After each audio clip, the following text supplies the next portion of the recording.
आज नेता जो बड़ी बड़ी बातें करते हैं कि राजभर को ये किए वो किए, अगर कोई नेता ये कहता है तो गाजी की मजार पर माथा टेक कर सबसे बड़ा अपमान अगर किसी ने किया तो ओम प्रकाश राजभर ने किया है। ये शर्म की बात है, किस मुंह से वो लोग यहाँ आके बोलते हैं। ऐसे नेताओं का क्या भरोसा जो भी जैसे नेताओं से एक आतंकवादी हिंदू समाज को गाली देने वाले से राजनीतिक गठजोड़ कर सकता है। ऐसे ओम प्रकाश राजभर को मैं जूतों से मारूंगा अगर वो मेरे सामने आ गया तो। ये बात बोलने के लिए मुझे मजबूर होना पड़ा। ये सामाजिक संगठन है। डॉक्टर प्रमोद जी से अनुरोध करूंगा कि समाज के सामने अपने 2 शब्दों को रखें। डॉक्टर प्रमोद राजभर जी।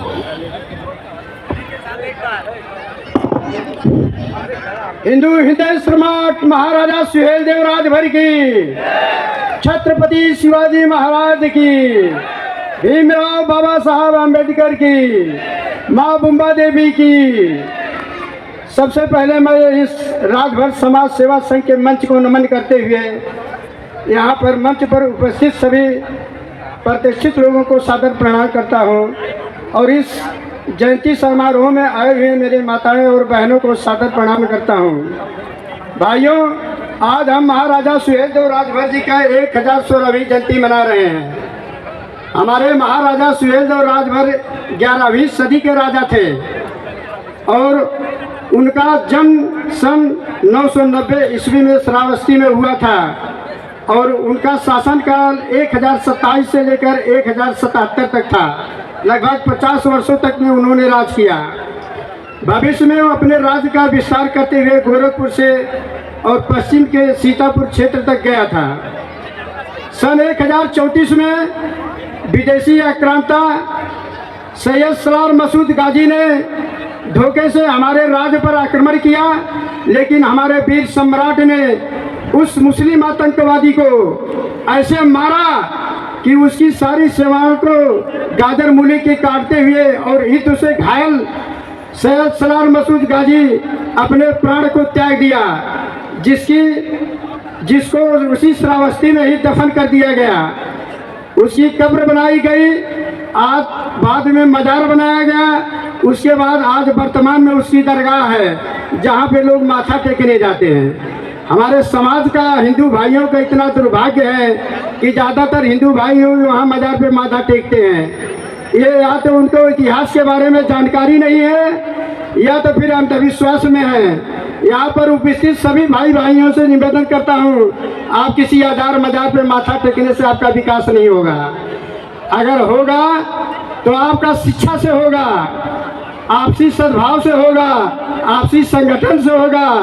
जब हमारी माताएं बहनें शिक्षित होगी, हमारी बहन बेटियां शिक्षित होगी, उनको अच्छा संस्कार दोगे, अच्छा आचरण उनका होगा तो उनका पल पल विकास होगा।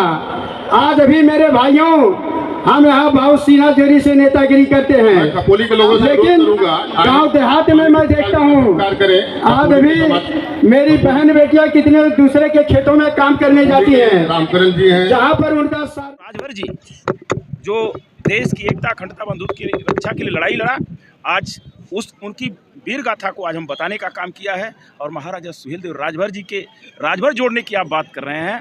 आज माननीय ओम प्रकाश राजभर जी ने जब सुहेलदेव भारतीय समाज पार्टी बनाया और राजभर समाज के लोगों को, माताओं बहनों को, नौजवान दोस्तों को छोटी छोटी चौपाल सभा रैली करके बताने का काम किया, आज देश के प्रधानमंत्री भी महाराजा सुहेलदेव राजभर को मानने के लिए तैयार हैं। देश के राष्ट्रपति भी मानने के लिए तैयार हैं, जिन्होंने हिंदू धर्म की रक्षा किया। आज देश की लड़ाई लड़ने वाले महाराजा सुहेलदेव जी को इग्नोर करने वाले इतिहासकारों ने महाराजा सुहेलदेव जी का इतिहास नहीं लिखा।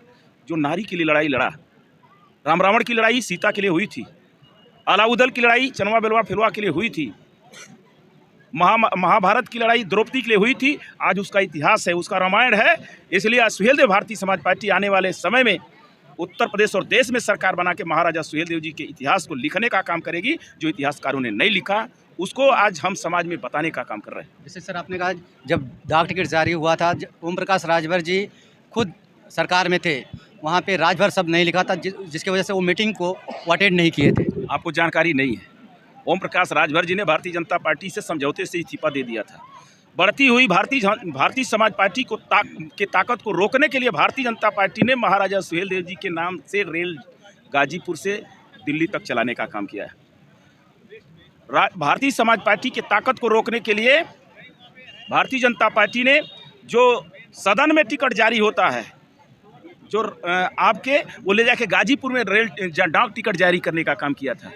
महाराजा सुहेल देव जी के नाम से विश्वविद्यालय खोलने का काम किया, सारे तंत्र लगा दिए, लेकिन माननीय ओम प्रकाश राजभर जी सुहेल देव भारतीय समाज पार्टी की कारमा को लेकर चलते रहे। आज उसकी देन है कि पुनः भारतीय जनता पार्टी से ने माननीय ओम प्रकाश राजभर भारतीय समाज पार्टी से समझौता हुआ। आज हम सरकार में हैं, सरकार में हमें मिलती है। माननीय ओम प्रकाश राजभर जी उत्तर प्रदेश सरकार में कैबिनेट मंत्री हैं।